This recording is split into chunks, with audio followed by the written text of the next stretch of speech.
को इंसाफ दिलवा दीजिए बस, और कुछ नहीं चाहिए। AI software engineer Atul Subhash के मामले में हर रोज नए खुलासे हो रहे हैं। जौनपुर फैमिली कोर्ट का एक डॉक्यूमेंट अब सामने आने के बाद फिर से मामले में हलचल मच गई है। इस डॉक्यूमेंट में अतुल ने बताया था कि वो निकिता को हर महीने पैसे भेजता था, लेकिन जिस बैंक खाते में अतुल पैसे ट्रांसफर करता था वो निकिता के नाम पर नहीं था। यह अकाउंट किसी आरजे सिद्दीकी के नाम पर रजिस्टर्ड है। इस दस्तावेज के सामने आने के बाद से ही सबके मन में एक सवाल आ रहा है कि आखिर आरजे सिद्दीकी है कौन और निकिता से उसका क्या लेना देना है। इस बात का खुलासा भी जौनपुर कोर्ट के उसी दस्तावेज में हो गया।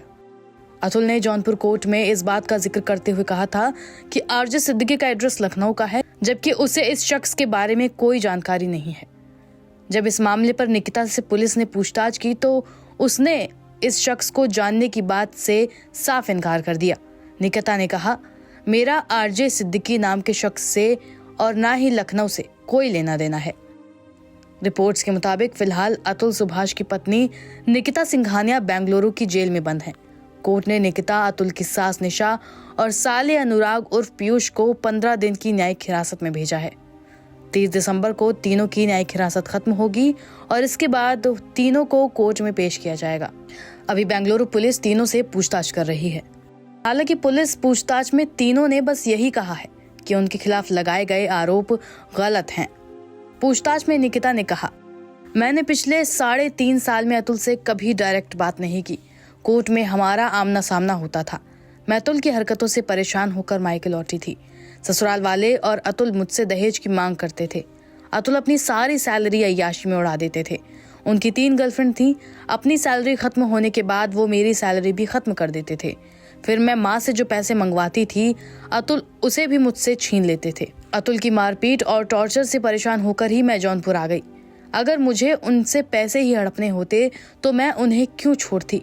मैं वहाँ साथ रहकर उनसे पैसे हड़पती रहती, लेकिन मैं दिल्ली में अपनी नौकरी करती हूँ। मैं मेंटेनेंस की डिमांड इसलिए कर रही थी क्योंकि मेरी सैलरी फ्लैट की पेमेंट में चली जाती है। बच्चे को पालने में मुझे परेशानी होती थी। मैं बच्चे के लिए ही उनसे मेंटेनेंस की डिमांड कर रही थी। इस डॉक्यूमेंट के अलावा दूसरे एक दस्तावेज में किसी रोहित नाम के शख्स का जिक्र है।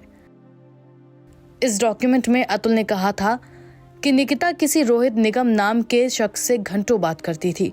उसे लेकर हमारे बीच लड़ाई झगड़े होते थे। मैंने निकिता के परिवार को 16 लाख रुपए दिए थे। वो मुझसे 50 लाख की और डिमांड कर रहे थे। जब मैंने उन्हें पैसे देने से मना कर दिया तो वो मुझे टॉर्चर देने लगे। निकिता मुझे छोड़कर चली गई। 4.5 साल के बेटे व्योम को भी साथ ले गई। मुझे मेरे बेटे से बात तक नहीं करने दी जाती। मेरी सैलरी 80,000 रुपए है और निकिता मुझसे हर महीने इतने की ही डिमांड कर रही है। मैं इतने पैसे कहां से दूंगा। बता दें कि 9 दिसंबर को 24 पन्नों का नोट लिखकर और 90 मिनट का वीडियो बनाकर अतुल फंदे से लटक गए और अपनी जान ले ली। अतुल ने पत्नी निकिता, सास निशा, साले अनुराग और चाचा ससुर सुशील पर टॉर्चर करने का आरोप लगाया है। साथ ही जौनपुर फैमिली कोर्ट में जज रीता कौशिक और पेशेकार माधव पर भी सेटलमेंट करवाने के नाम पर 5 लाख की रिश्वत मांगने का आरोप लगा है। 10 दिसंबर को अतुल के भाई विकास की तहरीर पर पुलिस ने मामला दर्ज किया। इसी सिलसिले में निकिता, निशा और अनुराग की गिरफ्तारी हुई। तीसरा आरोपी यानी निकिता के चाचा अभी फरार हैं। इससे पहले कि चाचा गिरफ्तार हो पाता, हाई कोर्ट से उसे जमानत मिल गई। फिलहाल निकिता, निशा और अनुराग न्यायिक हिरासत में हैं।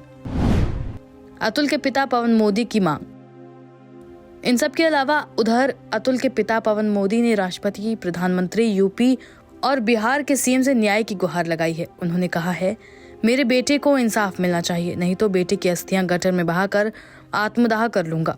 उन्होंने पोते व्योम की कस्टडी की भी मांग की है।